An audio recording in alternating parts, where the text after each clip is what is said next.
Ça marche, c'est bon. Donc, à l'occasion de Purim qui approche, on va étudier un texte qui est pris du livre Mahamari Ariya, le titre Adeloyada, ce qui veut dire voilà, on doit se saouler, il doit se saouler, bon, plus exactement se parfumer, jusqu'à qu'il ne sache pas, c'est-à-dire jusqu'à qu'il en perd la raison. Enodat. Amarava, voilà, il rapporte la source dans Megillah Zain. Michie vinish le besoumé. L'homme doit se parfumer, Befuria à Purim, Adeloyada ben Arur Aman le Baron Mordechai, à tel point de saoulerie qu'il est plus capable de discerner entre maudit Aman et béni Mordechai. C'est comme s'il dit, je sais pas qu'est-ce qui est mieux, Hitler ou le Rav Kook. C'est un degré de saoulerie assez profond. Alors qu'il y a marqué Bessoumé. Bessoumé qui veut dire se parfumer. C'était complètement perdu la raison pour dire un truc pareil.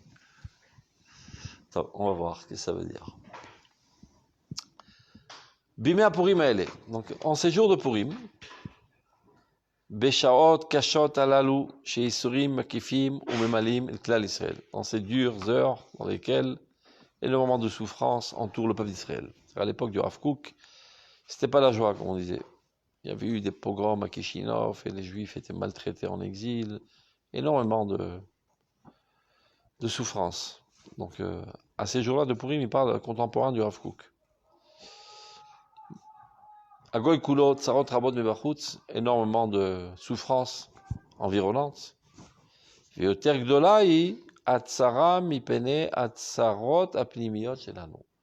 pire des malheurs, c'est nos souffrances intérieures. Qu'il n'y a plus de paix entre nous. C'est-à-dire, on est en zizanie constante entre les différents mouvements. C'est mamash d'à propos à la veille des élections. Ils sont tous en train de se tirailler les uns sur les autres, de s'insulter, de se maudire, de se délégitimiser les uns les autres. Et ben, on voit que l'histoire ne change pas. C'était la même ambiance à l'époque du Rav Kook. C'était même encore pire. C'était encore pire, et même après lui, c'était encore pire. Ils étaient prêts à se vendre les uns les autres aux Britanniques, et les Juifs se faisaient pendre par les Britanniques. Pendre par les Britanniques. Il n'y a plus de paix. C'est-à-dire encore, on peut avaler le malheur des goïms qui nous harcèlent, mais là, nous-mêmes, on se crée ces malheurs. Shalom et d'Israël, la paix au sein du peuple d'Israël. Alors, dans cette situation douloureuse, pour s'en sortir, on va se commémorer ce qui s'était passé à l'époque de Mordechai et d'Esther. Niskorna et Ayamim alalu, souvenons-nous de ces jours-là, où Me'orotehem et tous ces événements, Kemoshem Ktuvim lefanenu Megillat Esther, tels qu'ils sont décrits dans la Megillat d'Esther. Asher Beruach HaKodesh Nemra. Et nous n'oublions pas, ce n'est pas un livre d'histoire qui a été écrit par un historien, ça a été sous l'influence de l'Esprit Saint. Et donc, si sous l'influence de l'Esprit Saint, ça veut dire que ceci est actuel à travers toutes les générations. Parce que Nevoah Shenitzrecha les Dorot, Nichteva. Toutes les Nevoot qui se trouvent dans la Bible, c'est parce qu'ils vont avoir, plus tard dans l'histoire, aussi une importance pertinente. Sans quoi, si c'était juste pour solutionner un problème actuel de leur temps, ça n'a pas été rentré dans le protocole de la Bible.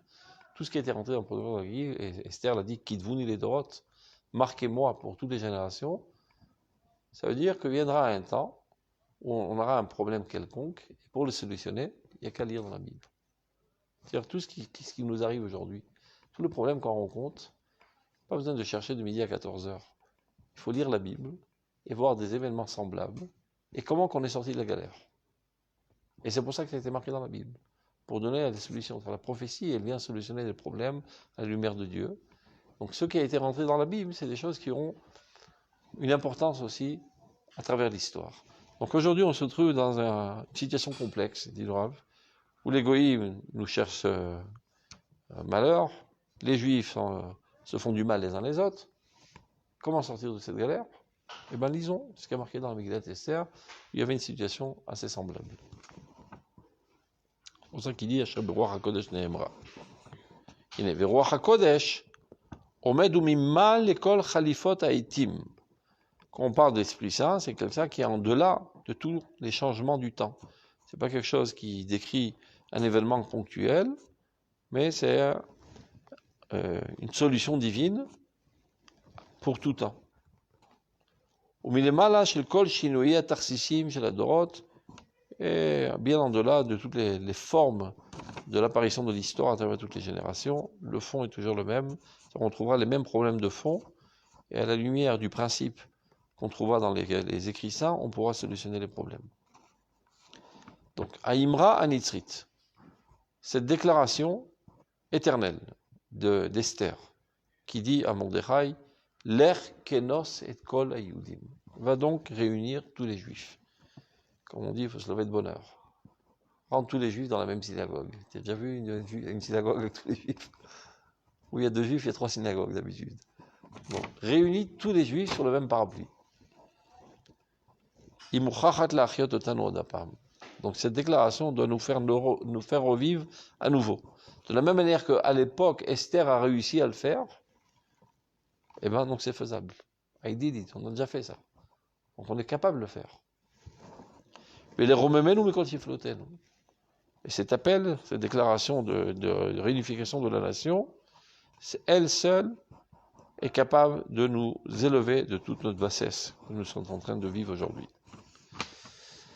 Aval bevadai kanishal mishiyoda lishol, tous ceux qui savent poser des questions pertinentes, même celui qui ne sait pas poser des questions, mais qui reste la bouche bée, ouverte. Dis-moi, tu rêves, monsieur le Rav Kook? Tu crois véritablement qu'on va réussir à réunir les Juifs?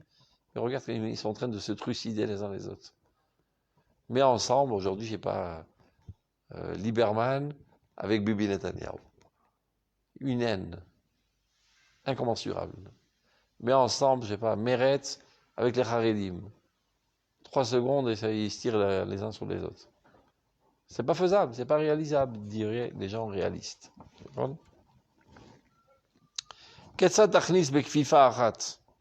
Comment tu peux rentrer sur la même coupe? Dans le même cadre. Et kulam, tous les types et tous les genres de juifs. Et kol se'otehem et kol mifloktehem. Tous leurs courants, tous leurs partis politiques. Tous ces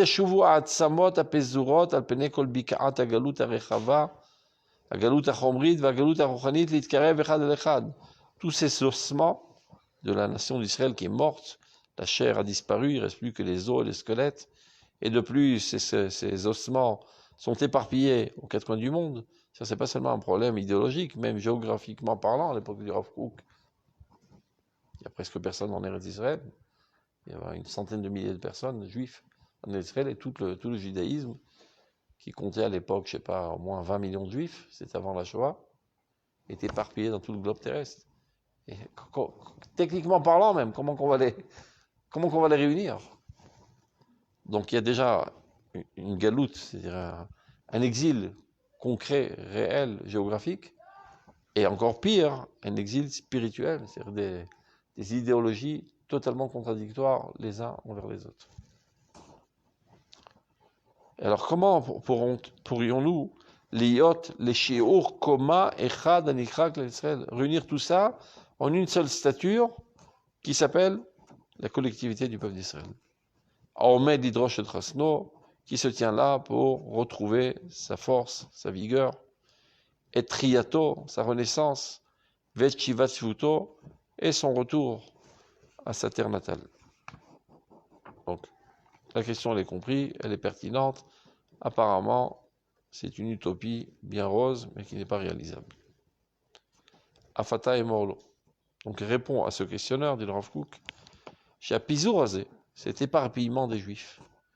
Gama Chomri ve Gama Rouchani, je te conseille de voir dans le texte, ça rend intelligent, paraît-il.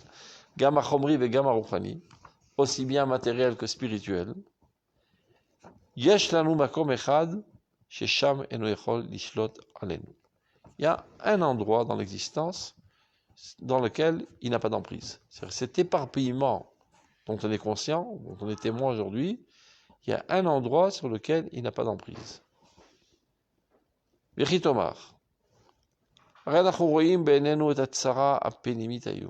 On constate le désastre intérieur au sein de la nation. Se lèvent des juifs contre des juifs, avec une langue de vipère, ou bien carrément à coups de poignard.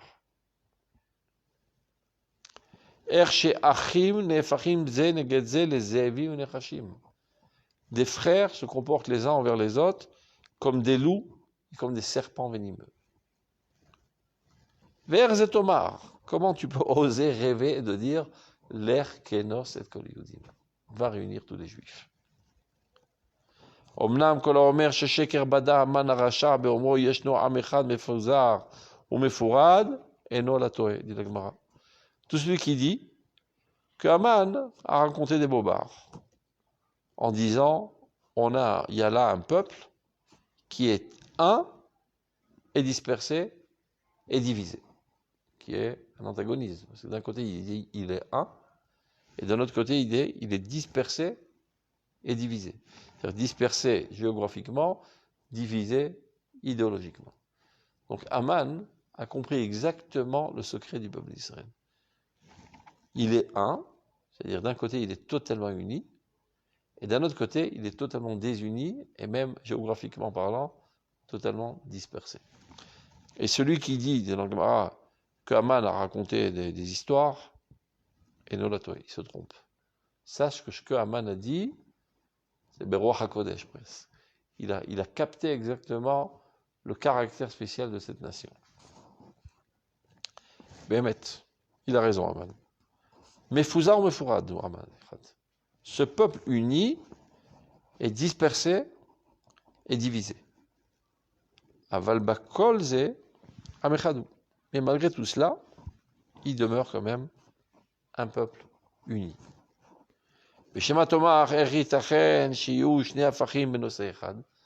Comment peut-on concevoir deux choses contradictoires dans la même réalité? Comment tu peux pas dire que cet objet il est blanc et il est noir? Tu peux pas dire qu'il est uni et il est divisé, c'est contradictoire, c'est antagoniste. Amechad misad echad, d'un côté il est un peuple uni, ou mefuzar ou mefourad misad sheni, et dispersé et divisé d'un autre côté. Al titma la chefes, ne t'étonne pas. Il y a des choses comme ça dans ce monde. Il y a des choses mystérieuses dans ce monde. Il y a des choses miraculeuses. D'un premier abord, on a du mal à capter, mais ce n'est pas pour autant que ça n'existe pas. Il y a pas mal de choses qu'on ne comprend pas dans ce monde. Par exemple, cet objet, a priori, il est fini. C'est quelque chose de bien limité. Mais on sait parfaitement et pertinemment que le divin se trouve dans cet objet. Et le divin, il est infini. Comment c'est possible que l'infini rentre dans le fini? C'est vrai que j'ai un petit peu de problème à le comprendre. Mais c'est un fait que le divin se trouve dans tout et fait tout vivre. Donc dans chaque dimension finie, il y a aussi une dimension infinie. Donc, on peut essayer de rapprocher ça de notre esprit sans expliquer, mais s'habituer, se familiariser. Par exemple, tu peux dire dans le segment de 1 à 2, qui est totalement fini en maths, mais de 1 à 2, il y a aussi un infini. Parce que tu as 1,01, 1,02, 1,03. Et après, 1,001, 1,0001. Et il y a une infinité d'infinis dans ce petit segment qui est fini. Donc, les mathématiques, qui te donnent des moules de pensée, t'habituent à l'existence réelle. Que dans les existences finies se trouve l'infini. Donc tu vois que dans ce monde, il y a des choses qui, dans un premier abord rationnel, te paraissent totalement contradictoires et invivables les uns avec les autres, mais de fait, ça existe. Donc là aussi, il dit, Yesh plaim bolam. Il y a des choses extraordinaires, merveilleuses, mystiques, incroyables. La Hamazé, ce peuple-là, Shekol Amidato Baolam, Mirupedati Bepile Plaot. C'est-à-dire le fait même qu'il existe dans ce monde, c'est tapissé d'énormément de miracles. C'est-à-dire comment ce peuple-là a survécu à travers l'exil, une petite brebis entourée de 70 loups qui n'ont rêvé que de le dévorer. Et voilà, elle est encore là. et il est éternel. On a essayé de l'assassiner, de le brimer, de le violer. Il est là, immortel. Son existence même de ce peuple démontre ce miracle. Donc Léonard, il va commencer à expliquer. À vrai dire, dans son essence la plus profonde, ce peuple-là ne réalise qu'une seule entité. Il est uni. C'est-à-dire au niveau de son âme, il y a une seule âme qui fait vivre tous ses corps. Donc on parle d'une seule existence totalement unie.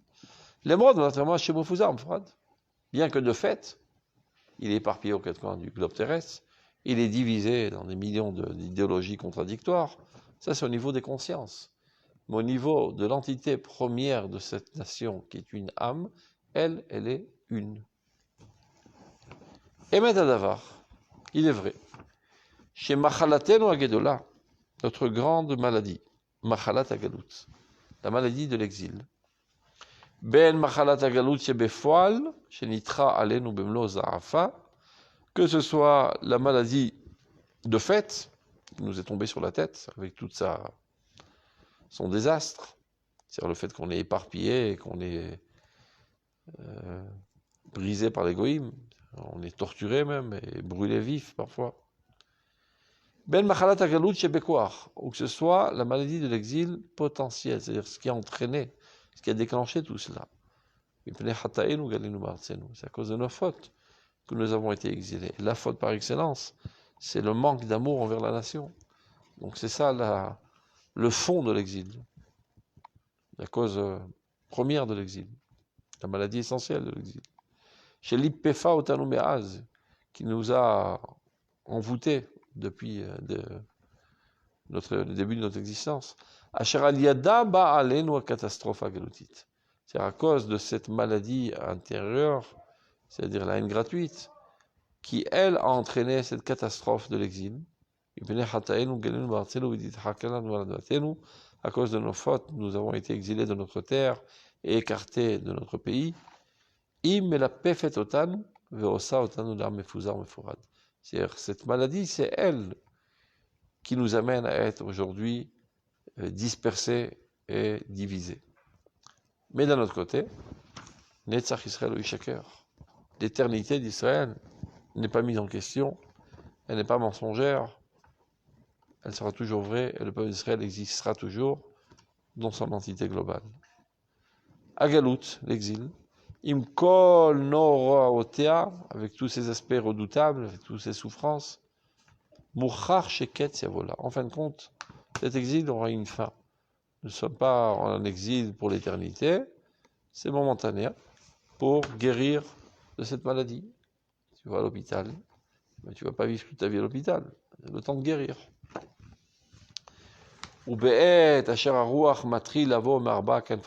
Aujourd'hui, nous sommes témoins qu'il y a un vent qui ramène les oisillons vers leur nid, qui souffle dans tous les quatre points cardinaux et qui commence à ramener les Juifs sur leur terre. Mais à Metsukot asovavot otanu, mais vermisé, ou mitgalut anafshit amemal'at kirbenu gam yachad lashuv libanot be'eretz chayenu bevermisé. C'est-à-dire, il y a deux facteurs qui agissent sur nous aujourd'hui pour nous regrouper en Eretz Israël. Il y a des facteurs négatifs et un facteur positif. Les facteurs négatifs, l'antisémitisme, et toutes les pogroms qui nous font comprendre qu'on n'a rien à faire en exil et que tout commence à brûler. Et donc ça, c'est un des facteurs qui nous ramène. Et deuxième facteur, une attirance naturelle vers notre terre pour venir la construire et s'y construire. Il est nous krovim la akir. Kieshnem troufa gam la machalat apizur va pirut shelan. Donc dès qu'on commence à se rendre compte de ce phénomène aujourd'hui, du retour des Juifs au Bercail, on comprend qu'il peut avoir un médicament à cette maladie de l'exil et des divisions internes de la nation. Et sauf kol sauf, en fin de compte, Amechad Anachnu, nous ne réalisons qu'un seul peuple, Ve'amechad Niyeh. C'est-à-dire du fait que potentiellement parlant, nous sommes un seul peuple, arrivera un jour où ceci sera traduit dans le concret et on redeviendra un seul peuple. C'est au niveau des consciences, au niveau de l'amour, de l'amitié entre les Juifs. Vodapam Yakum Israël. À nouveau, le peuple d'Israël se tiendra bien debout, Bimrato Nitzrit, et déclarera sa déclaration éternelle, l'Er Kenos et Kol HaYudim. On arrivera bientôt à ce stade. Bon, c'est dommage d'Ivrei Nevoa parce qu'aujourd'hui, ça nous paraît tout à fait évident d'être en Eretz Israël et qu'on est 8 millions de juifs et que tout réussit à la merveille. C'était pas du tout évident à l'époque de Rav Kook. Ça paraissait plutôt une galère de bonhomme utopique qui mènerait à rien. Il n'y avait presque aucune chance de réussir. Il n'y avait même pas d'eau, il n'y avait pas de quoi manger. Les Arabes nous harcelaient, les Britanniques nous cassaient les pieds. Et tous les bons juifs normaux étaient restés en exil dans des communautés florissantes. Et ici, c'est des pauvres malheureux qui n'ont pas de quoi manger et un désert spirituel et religieux. C'est un épisode de fou qui ne mènera à rien. Et le Rav Kook, avec une certitude, sans aucun doute, il dit de cela, tout grandira, tout se développera, toute la nation est en route, tout le monde est en route. Et finalement, on va tous se réunir ici et on pourra dire de manière la plus claire, l'Erkenos et le Kol HaYudim. Aval. Odapam. À nouveau. Akushia Gdolai. Veomedet Ader Hagioula Kekir Barzel Veven Negev. Se pose encore la même question pertinente. Resov Kolsov Apizo Apiroud Ochel Otanu Becholpe. C'est bien beau tes rêves, monsieur le Rav Kook, mais de fait, aujourd'hui, la dispersion et les divisions idéologiques entre les Juifs nous dévorent. Afata est mort, leastam makshe alazé. Donc réponds à ce simplet, ce questionneur simplet. Kikeshem sharefoua atzmit. Là, il va donner une métaphore du monde de la médecine. Keshem sharefoua atzmit shel הפרט משתמשת יגבר למעשה לחשוף מעיינות של עוצמה ושל בריאות מתוך האדם עצמו, מנפשו אל נפשו, מתוך הנפש הבלתי ידועה, התמירה ומכוסה כל כך, עד שאדם עצמו אינו מכיר את מהותו, מפני שידוע הוא שהמחלות הנפשיות ותוצאותיהן הגופניות אינן מקננות, אלא בצד הזיבורית של האדם, וזו הצד הידוע שלו, דווקא הצד הפומבי והמפורסם שלו. Qu'il explique. Je dis ça par cœur, on verra ça dans les mots. Il y a un processus de guérison automatique dans l'homme. La plupart des maladies se guérissent d'elles-mêmes. Et les maladies mentales, c'est-à-dire les maladies d'âme, qui ont des répercussions sur le corps, les psychosomatiques, se guérissent par l'intériorité la plus saine de l'âme, qui, elle, aura le dessus sur les maladies qui ont eu emprise sur les aspects plutôt périphériels de l'âme et du corps.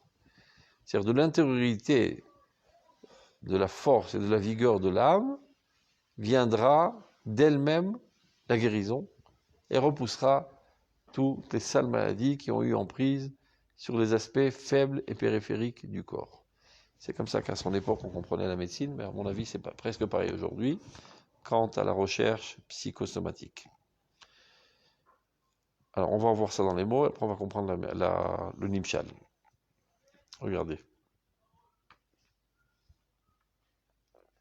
Vous voyez où on s'en trouve? Le paragraphe qui commence Aval Od, deuxième ligne au milieu. Ki Keshem, Sharefua Atzmit. Le remède, la guérison, je ne sais pas comment on dit ça en français, c'est Machalot Atzmoniot. Guérison automatique de toi-même. Shalaprat, de l'individu. Non, c'est pas système immunitaire. Non, auto-immune, c'est au contraire, c'est les maladies qui se déclenchent parce que ton appareil immunitaire attaque ton corps. J'en connais un morceau, je suis comme ça alors. J'ai un ulcère du côlon depuis 20 ans. C'est-à-dire que ton cerveau pense que ton côlon est son ennemi, il le dévore. Il y a toutes sortes de maladies de ce genre auto-immunitaire. Mais là, c'est le contraire. C'est que tu as les aspects sains, S-A-I-N, de ton corps, ont le dessus sur les maladies et ils les repoussent. C'est l'appareil immunitaire qui est garant. Top, on reprend. Ki keshem sharefoua atzmit shel haprat Mishtameshet ikvar lemaase l'arsof mayenot. C'est-à-dire, elle se sert d'aller dévoiler des sources de puissance et de santé de l'homme lui-même. C'est-à-dire, elle ne va pas chercher à l'extérieur. C'est-à-dire, il n'y a pas besoin de médicaments a priori. Le corps lui-même est capable de développer ce qu'il faut pour repousser la maladie. Mi nafsho el nafsho, c'est-à-dire de lui-même vers lui-même. Mais à la différence que mitoch hanefesh habilti yedua, ça va chercher dans le monde du subconscient, de l'inconscient. Atmira ou mechoussa, qui est profondément enfoui dans ta personnalité à tel point que tu n'en as pas conscience. Atmira ou mechoussa kolkar, qui est tellement caché et enfoui, achadam atzmo eno makir et mauto. Et l'homme n'est pas conscient de ce qu'il a dans son essence. Comme ça, des fois, avec de l'hypnose, on arrive à guérir de cette manière. Quand c'est le contraire, des choses négatives qui se trouvent enfouies profondément, alors on essaie de sortir cet élément et on revient à la santé. Mais là il parle d'une autre chose, que les aspects intérieurs dont tu n'as pas conscience et qui sont emplis de santé, des fois, ils surgissent, ils arrivent à repousser les aspects extérieurs qui, eux, ont été infectés. Car on sait que toutes les maladies mentales, et leurs répercussions au niveau du corps, c'est-à-dire ce qu'on appelle les maladies psychosomatiques. Enan mekanenot, et la batsad zibouri chez la dame, ont en prise que sur les aspects plus bas et pauvres de l'homme. Ziburit, c'est un terme qui vient du monde de l'agriculture. Et chez Adama Ilit, Adama Ziburit. Il y a une terre très fertile, une terre de deuxième choix. Alors de même, dans ta personnalité, il y a les aspects profonds et fertiles et sains, et des aspects plus périphériels qui sont de deuxième choix. Et les maladies ont en prise que sur ces aspects faibles et périphériels de deuxième choix. Mais l'intériorité, elle est toujours dans toute sa santé. Donc l'intériorité remplie de santé est capable d'avoir le dessus sur les aspects faibles et malades de ton corps, de ton âme, etc. Et ça, c'est ton monde du conscient. Ton monde de l'inconscient est empli de pureté. Ton monde du conscient, parfois, est infecté par toutes sortes de virus. Alors l'inconscient viendra et aura le dessus et nettoiera ton monde conscient. Dafka Atzad Apumbia, mais Forsam Shelo, bien que c'est les aspects les plus connus de toi. Aval Atzad Aganu Shelo, par contre, l'aspect qui est caché, qui est enfoui, Atzad Abilti Yadua Shelo, tout ce qui lui est totalement inconnu, c'est-à-dire le monde de son inconscient, de son subconscient, Utamin Maleometz. Lui reste toujours empli de courage, empli de vie, empli de force, empli de vigueur.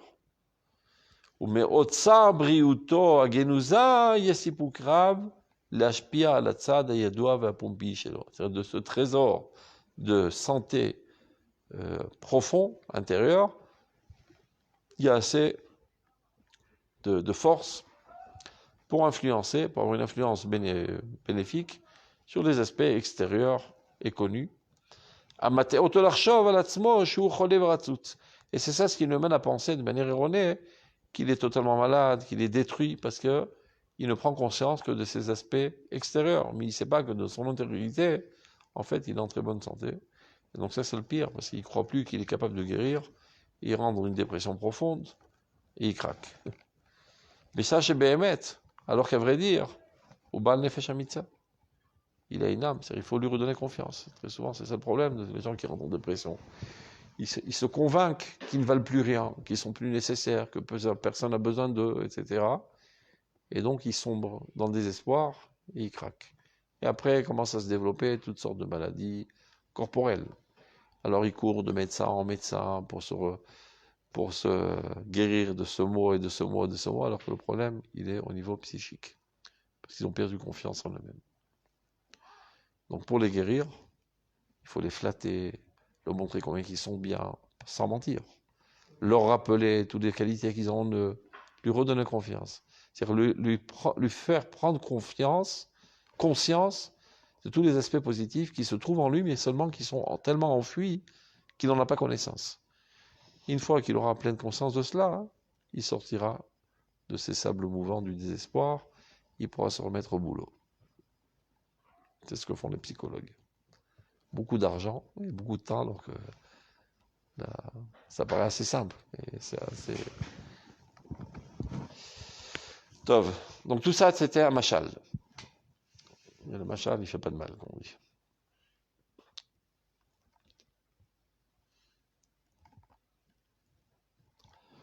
ומה שנמצא בפרט, נמצא ובמידה הרבה יותר גדולה בכלל כולו. Avant-dernier paragraphe. Ça, c'est une stratégie didactique du Rav Kook, dans laquelle il se sert énormément, surtout dans le livre Mamareria. Très souvent, il fait ça. Keaprat, kenaklal. Ça veut dire, il t'explique quelque chose au niveau de l'individu que tu connais déjà. Tu as déjà lu ça dans pas mal de livres. On t'a bourré le crâne très souvent avec ces concepts. Tu les connais parfaitement. Tu jongles avec ces concepts. Donc, il te remet ça te rafraîchit la mémoire. Une fois qu'il a compris, c'est là qu'il intervient, le Rav Kook. Keaprat, kenaklal. Ce que tu as compris sur l'individu, eh bien, sache que c'est exactement le même phénomène au niveau du collectif. Maintenant, pourquoi il a besoin de le faire? Parce que ça fait 2000 ans qu'on n'a pas parlé de collectif. Ça fait 2000 ans que la Torah ne parle que de l'individu. Donc de l'individu, on en a jusqu'à là et on comprend exactement comment ça marche. Le collectif, on est dans le brouillard total, on ne comprend rien. Et c'est exactement la shlichut du Rav Kook dans cette génération de transition de l'individualisme au collectivisme. Akadosh Baruch Hu a envoyé le Rav Kook pour adapter le message de la Torah à cette nouvelle dimension. Et dans là, c'est très, très, très mis en relief dans ses écrits de Mamareria, très souvent il se sert de ça. Masha nimsa baprat, nimsa bimida, arbe eter gdola baklal kulo. Ce qu'on vient d'expliquer au niveau de l'individu, sache que ça marche de la même manière et de manière beaucoup plus grande même au niveau du collectif. Okay. Pourquoi le côté clan, avant même, entre guillemets, la galoute, il n'était pas ressorti? Si, il existait. Il n'y avait que ça à l'époque. Bait Rishon, il n'y avait que le clan. Bait Sheni, que le prat. Bait Sheni, c'est déjà l'exil. C'est une dernière bouffée d'air avant de faire une plongée sous-marine de 2000 ans. Neshika. Mais les seuls exemples, par exemple, dans la Torah, qu'on a du clan, c'est quand c'est vous à l'échec. Quand on parle entre guillemets du clan, le Vaudor, c'est le clan qui a agi. Finalement, ça a amené au Vaudor.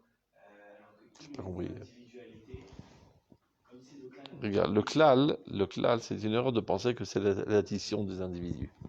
Le klal, c'est l'âme collective qui précède les individus. Si tu veux une métaphore, l'arbre, c'est pas l'addition des branches et du tronc et des feuilles et des fruits. C'est la racine. C'est ça le klal de l'arbre. Même si tu coupes tous les fruits, toutes les feuilles, tous les troncs et toutes les branches, l'arbre est encore vivant. C'est la racine qui redonnera naissance à tout cela. Klal Israël, ce n'est pas l'addition des individus juifs qu'il y a dans ce monde. C'est une âme, une entité spirituelle qui a précédé toute existence dans ce monde et qui a donné naissance aux juifs. C'est-à-dire même si Chas de Shalom Hitler avait réussi son projet d'assassiner tous les juifs du monde, on aurait continué à dire Am Israël Chai Vekayam. Car cette âme qui a précédé même la création du monde existait bien avant qu'il y ait un demi-juif sur terre. Et c'est elle qui a pénétré la personnalité d'Adam Arishon, après d'Avraham et de Yitzhak et de Yaakov, après Shemesh Banav. Et c'est une entité spirituelle qui s'appelle Klal Israël. Maintenant, la conscience de cette entité était très mise en relief au Beit Rishon. Au Beit Sheni, on a totalement oublié ça. De manière volontaire, on a fait oublier ça pour réasticoter les individus. Parce que de parler de grands idéaux, de la vocation de la nation, donc c'est bien, ça enthousiasme, c'est très bien. Mais si on est tous pourris jusqu'à l'os, rien ne va marcher. Tu parlais, voilà, on doit faire un super voyage extraordinaire sur la Lune. C'est enthousiasmant, la. Bon, tu vois le moteur de ta fusée, tous les boulons, tout est pourri, tout est rouillé, tout truc. Tu n'y arriveras jamais. Donc, tu enthousiasmes dans un grand idéal, mais les individus qui constituent et qui dévoilent cet idéal sur Terre, ce sont des juifs. Et si les juifs, ils sont pourris jusqu'à l'os, parce qu'ils sont salauds, ils sont mesquins, ils sont crapuleux, etc., ça ne marchera pas. Donc, la stratégie des Chachamim au Beit Sheni, mettons de côté l'idéal collectif et universel du peuple d'Israël, mettant tout l'accent maintenant sur le développement et la purification de tous les individus. C'est Beit Sheni. C'est Torah Taprat. Kedushat Taprat. Donc on a eu Kedushat Haklal, Beit Rishon. Kedushat Taprat, Beit Sheni. Beit Shlishi, c'est l'harmonie entre les deux. On revient après 2000 ans d'exil, de purification et de souffrance, etc. L'individu a été nettoyé des tendances les plus viles, disons, le crime, Avodazara, etc. Et maintenant, il faut, après qu'on a mis l'accent pendant 2000 ans sur Torah Taprat, il faut maintenant, les Ranen, comment on dit les Ranen, rafraîchir la mémoire de Torah Taklal qu'on a oublié. Et c'est la raison pour laquelle Akadosh Baruch Hu a envoyé dans cette génération le Rav Kook, pour remettre dans la mémoire des Juifs la Torah originelle qu'on avait avant l'exil, au Beit Rishon. C'est-à-dire, et là, il fait toujours ça. Keaprat, Kenaklal. Est-ce que tu as compris pour le prat? C'est bien, je t'ai donné toute une métaphore, tu as tout pigé, c'est bien. Hop, maintenant je vais t'expliquer comment ça marche dans le klal. Et c'est ça mon rôle. C'est que son élève, le Rav Nazir, il lui dit, mais tout ce que tu racontes, je connais déjà. C'est plus ou moins ce que dit Chabad. Il dit, la seule différence, c'est un boni metaprat, mani boni taouma. Eux, ils construisent l'individu, moi je construis la nation. Ça prend des mêmes sources, mais les sources ont été comprises de manière erronée, mais adaptées à l'exil. C'est-à-dire, la Kabbale traite vraiment de l'âme collective du peuple d'Israël et de sa vocation universelle. Ceci n'est pas perceptible et n'est pas applicable pendant l'exil. Donc, on en a fait une métaphore et on a miniaturisé ces concepts à l'échelle de l'individu pendant l'exil. Et la Torah de la Chassidoute, c'est de ça qu'elle parle. Sans savoir que ce qu'elle comprend de cette Torah, c'est une adaptation au niveau de notre destruction individuelle en exil. On arrive en Eretz Israël, le temps est arrivé de comprendre ces thèmes dans leur véritable valeur originelle pour lesquelles ils ont été créés par Rabbi Shimon bar Yochai, etc. De Torah Tassod. Donc, toutes les Torahs de Chassidut étaient nécessaires et indispensables pendant l'exil. Aujourd'hui, ils n'ont plus tellement leur rôle à jouer. Ça reste encore pour ceux qui veulent, je sais pas, avoir un petit peu de folklore, etc. Mais le message essentiel, du point de vue historique aujourd'hui, c'est Torah Taklal. Sans jamais oublier Torah Tapat, sans qu'on va craquer, évidemment.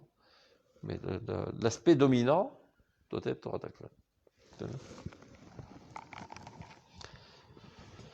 Azmacha Nimsa Baprat, ce qu'on vient de comprendre au niveau de l'individu, Nimsa ou Bemida, Arbe Tergdola, Baklal Kulo, se trouve de manière bien plus grandiose au niveau du collectif. Biklal Israël, dans la collectivité du peuple d'Israël, Bi'echud spécifiquement, c'est sauf Bemet ou Amechad. C'est-à-dire, de fait, il ne réalise qu'un seul peuple. Et qui en témoigne? Akadosh Baruch Hu. Donc il en connaît un morceau, Akadosh Baruch Hu. Si Dieu dit, Umi ka'amecha Israël goy echad ba'aretz, qui donc est comme toi, peuple d'Israël, un peuple uni sur sa terre? Donc il sait ce qu'il dit, Dieu. C'est Dieu qui a créé le monde et c'est Dieu qui voit tout et qui n'est pas impressionné par les aspects extérieurs. Dieu témoigne que le peuple d'Israël est un, dans son essence la plus profonde. Il n'est pas mouchachim leodot al shgiatenu. Donc nous sommes obligés de reconnaître notre erreur. Shanu choshvim leter lanu tatzmenu. C'est la manière dont nous, on se perçoit. On a comme l'impression, de manière erronée, que nous ne sommes pas un. Leter latzmenu et mahuta shel hayadut. Et on ose venir décrire l'essence du judaïsme, alpi amar e achitzon shela, seulement selon ses aspects extérieurs. C'est-à-dire que tu scrutes le terrain, tu vois les Juifs, ils sont en train de se quereller tout le temps, c'est des râleurs qui se chamaillent toute la journée, une bande de nuls qui se frappent les uns les autres. Et comme ça, tu arrives à la conclusion, c'est ça l'essence du peuple d'Israël. Bon, ça, c'est des aspects malades, des aspects périphériels de cette existence. Mais dans son antériorité, la santé dans toute sa vigueur se trouve au niveau de son âme. Alpi Amaria Chitzon Shela, Alpi Pumbiout, ce qui est connu de tous, Shi Aziburiut, c'est là. Et là, c'est la terre du deuxième choix de sa personnalité. Et c'est pour ça qu'on est effrayé de notre visage. C'est-à-dire qu'on se voit dans un miroir, on dit, mais qu'est-ce qu'on est nul. Et d'ailleurs, les goïms prétendaient que cette épopée de l'État d'Israël ne réussira jamais. Les Juifs ne sont pas capables de vivre en harmonie, ils se tueront les uns les autres. Bon, ils sont trompés, finalement on a bien réussi. Ils ont vu comment les Juifs en exil, ils chamaillaient, ils étaient mesquins, ils étaient suspicieux les uns envers les autres, etc. Ils réussiront jamais, donc laissez-les faire, de toute façon tout ce projet sioniste va s'autodétruire. Parce qu'eux aussi ont perçu le peuple d'Israël selon ses aspects extérieurs. De là provient la peur, notre effroi. Lorsqu'on se voit, on voit notre visage. Et on en vient à juger de notre identité en fonction de notre dispersion et notre division. Les gamma amanim, chez le kol azmanim, dans toutes les sortes d'aman qu'il y a eu à travers toute l'histoire, et le dernier c'était Hitler, il y en a d'autres en route, comme aujourd'hui en Iran, qui ne rêvent que d'exterminer le peuple d'Israël, qu'on leur a fait de mal. Les autres, au moins, ils ont un prétexte, les Palestiniens, ils sont là, on leur a piqué leur terre. C'est un mensonge, mais au moins, ils ont un certain prétexte. Mais les Iraniens, on leur a fait de mal. Ils habitent à des milliers de kilomètres d'ici. Stam, leur rêve, c'est de détruire l'entité sioniste. Haman, et Shem Shamaim. C'est l'antagonisme même du peuple d'Israël. C'est Amalek de notre génération. Donc, il y en a eu pas mal à travers l'histoire de Amanim. Donc il dit comme ça. Gamma Amanim shel kol azmanim. Toutes les sortes de Haman, c'est-à-dire ceux qui ont voulu détruire le peuple d'Israël, à travers toutes les générations. Shem pogim banu be'eres sinatam, qui nous font du mal par le poison de leur haine. Ou bi'echud bisman ha'ma'avar hazeh. Et spécifiquement dans cette époque de transition historique. Em tofsim et atzad hachalash. Aussi ils perçoivent l'aspect faible. Les fichou atzad apombi, car c'est l'aspect le plus connu de tous. L'aspect extérieur, l'aspect conscient. Ve'yadua, aval dafka l'edem meza'azenu ele, navo lachush sheyesh lanu nefesh klalit bilti yedua. Même parfois, spécifiquement grâce à ces gens-là, qui nous haïssent et qui nous font du mal, eh ben, eux-mêmes peuvent être des facteurs qui nous amèneront à une prise de conscience de notre unité. Parce que des fois, on vit en division totale et chacun pense qu'il appartient à notre monde et je veux pas de rapport avec ces sales juifs, etc. parce que j'appartiens à l'aristocratie allemande. Et quelques mois après, il se retrouve à Auschwitz en faisant la queue avec les gens qu'il détestait pour entrer dans les mêmes chambres à gaz. Donc parfois, la haine des goïms nous refait prendre conscience de l'unité du peuple. Au Paro, à Achashverosh, aussi, il y avait toutes sortes de juifs, il y a des religieux, des non-religieux. Alors les religieux ont dit arrêtez, mais vous êtes fous, ne mangez pas dans le festin d'Achashverosh. Mais non, mais c'est bon, et en plus c'est cachère, on ne prend pas la tête. Pour une fois qu'on a une fête à l'œil, avec des beaux califs, etc. Mordechai, il était lui aussi au festin. Et ben, pour des raisons politiques. Tout d'un coup, il a vu qu'il a commencé à sortir les kelim de Beth Amikdash. Il a compris exactement ce que ça voulait dire. Que je suis en train d'effacer l'identité d'Israël. Vous êtes morts. Vous ne reviendrez jamais sur votre terre. Donc il a hurlé, sortez tout de suite du festin. Pareil, prends pas la tête. Le bonne bouffe. On a encore la mana Rishona. On n'est pas arrivé à la mana Ikarit. Il a vu la catastrophe. Donc il y avait des divisions très très grandes. Aucune chance de rapprocher Mordechai de ces sales types qui étaient prêts à s'assimiler totalement et renoncer à leur fierté nationale. Il vient Haman, hop, il recristallise toute la nation. Quand on a l'épée sous la gorge, on pense un petit peu autrement.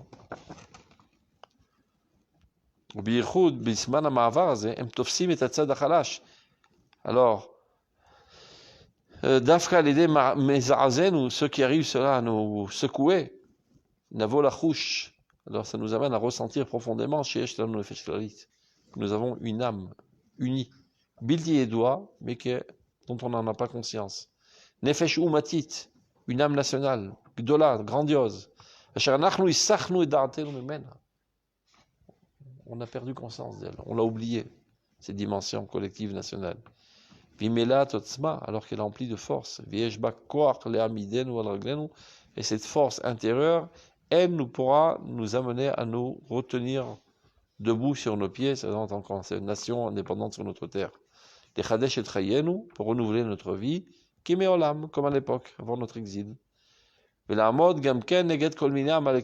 on pourra se tenir fortement contre tous les nations qui représentent Amalek, qui ne désirent que les années d'anéantir les faibles parmi nous.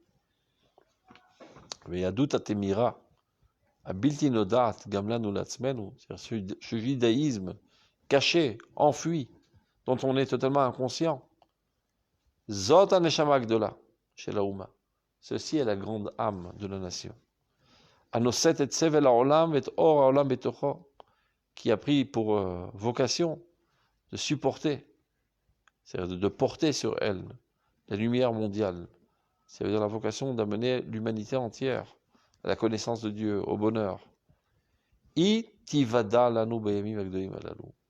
Eh bien, dans ces grands jours que nous sommes en train de vivre aujourd'hui de la renaissance du peuple d'Israël, cette dimension profonde va nous être bientôt connue. On va en prendre conscience. Donc de cet endroit qui est totalement inconnu de la nation, mais qui se trouve fortement, Tavo lanu bracha, viendra vers nous cette bénédiction de Shler Kenos Keloyedim.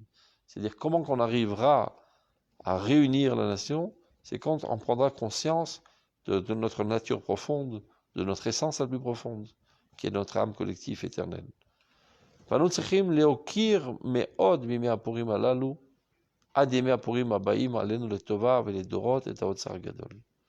devons chérir, aimer, admirer cette dimension profonde qui est le trésor de notre existence, de ce Purim et les Purim qui viendront et toutes les générations à venir.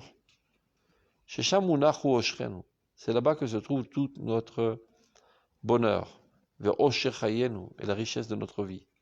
Uzgulat Amechad Shelanu, et cette capacité d'être un seul peuple uni. Tenatseach et Kol Hatzad Shel HaMefuzar Mefurat Shelanu aura le dessus sur tous les aspects d'éparpillement et de division. C'est pour ça que le Rav Kook parle énormément de l'importance de la tendance nationale. Il dit, pour amener aujourd'hui le peuple à sa résurrection spirituelle et arrêter toutes ces divisions et ces haines et ces querelles, il faut mettre toujours l'accent sur la tendance nationale. La tendance nationale, c'est l'amour de la nation, l'amour de l'entité profonde de la nation. Umitor kol hagoalim hapodim haovim. Umitor kol hameshabdim hamochim vasodim. Ça veut dire, il y a deux facteurs qui nous amènent à cette prise de conscience. Il y a des Mordechai, à travers l'histoire, il y a des Haman, il y a Hitler et il y a Herzl.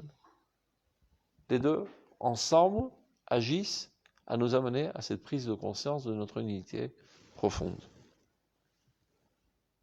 Mitor kol hameshabdim hamochim vasodim. Mitor kol mo'atzaotem jashono, toute leur programmation pour nous détruire. Aujourd'hui, c'est l'Iran, c'est pareil. Sans vouloir parler de politique, parce que c'est interdit déjà. Mais Binyamin Netanyahu a eu le flair depuis au moins 15 ans, il parle de cela. Que Amalek de notre génération, c'est l'Iran.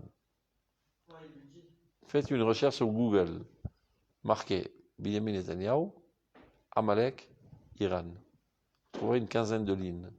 Des différents discours qu'il a fait à travers ces deux dernières décennies, qu'il a eu le flair de comprendre qu'il s'agit d'une entité spirituelle qui veut la destruction du peuple d'Israël, et c'est pour ça qu'il est tellement engagé à ne pas lâcher le morceau, parce qu'il n'y a que lui qui comprend qu'il faut exterminer cette entité. Alors que le monde entier vivait dans une utopie, tout va s'arranger de lui-même, on va faire des contrats, etc. Ce petit bonhomme a sauvé l'humanité. Parce qu'ils étaient tous dans les vapes. Parce que cette bande de fous, c'est pas la destruction seulement du peuple d'Israël, c'est la destruction du monde libre, la destruction des démocraties, du monde normal, et la mise en valeur de toutes les forces destructrices du monde. C'est l'islam extrémiste, etc. C'est Amalek, mamash. Amalek, elle adore. Ils ont toutes sortes de programmes, des obus à 4000 km, à 5000 km, comment faire sauter tout le pays d'Israël en 2 minutes, etc. Non, mais ils ont vraiment la Kalim, il faut savoir. Il ne faut pas dormir sur de l'oreiller. Si ce n'était notre intervention militaire, mais il y a longtemps qu'on aurait été détruit. Et si ce n'était la perspicacité du Netanyahou, toutes sortes de rêveurs parmi nous, ils ont dit non, ça va, on va ranger ça à l'amiable. Ça fait pas mal de fois qu'on leur a détruit le truc en pleine... avant que ça commence. On fait rentrer des tops et on a détruit à l'intérieur. C'est ce qui va arriver, je suis persuadé, probablement. Parce que les rêveurs d'Amérique et surtout le nouveau gouvernement va dire non, on va essayer d'arranger ça à l'amiable. Mais quand on va voir que dans 2 secondes, il y a la bombe atomique, il y aura une opération militaire d'Israël qui va les bombarder, sans aucun doute. Sans avoir la permission de personne. Après, ils nous applaudiront pour avoir sauvé le monde.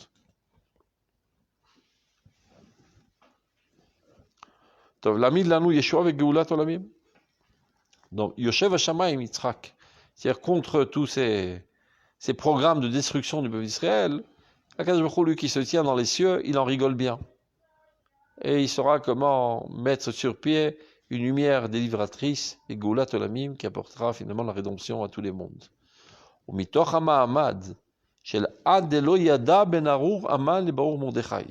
ce qu'on dit, on doit se parfumer et boire du vin jusqu'à plus discerner qu'est-ce qu'il y a de mieux, Arour Aman ou Baruch Mordechai. Mais maintenant, on ne sait pas. Qu'est-ce qui nous amène le plus à une prise de conscience de notre entité profonde? Hitler ou Herzl? C'est pas sûr. Des fois celui-là, ça dépend des types de juifs. Il y en a qui se réveillent plus par Herzl, d'autres qui se réveillent plus par Aman. Il y en a qui montent en Israël par l'amour d'Eretz Israël, et là parce que l'islam commence à monter en France, et ça, la vie devient invivable. Mais peu importe, sauf ils reviennent, ils rejoignent leur peuple.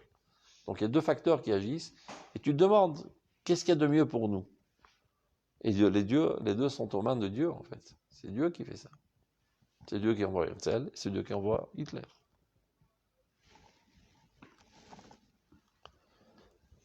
Tavo Akara Ilona.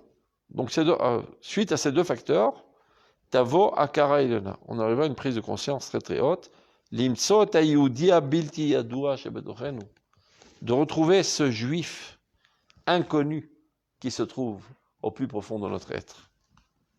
Et alors, Ach el Ach Yidvadea. Les frères se reconnaîtront les uns les autres.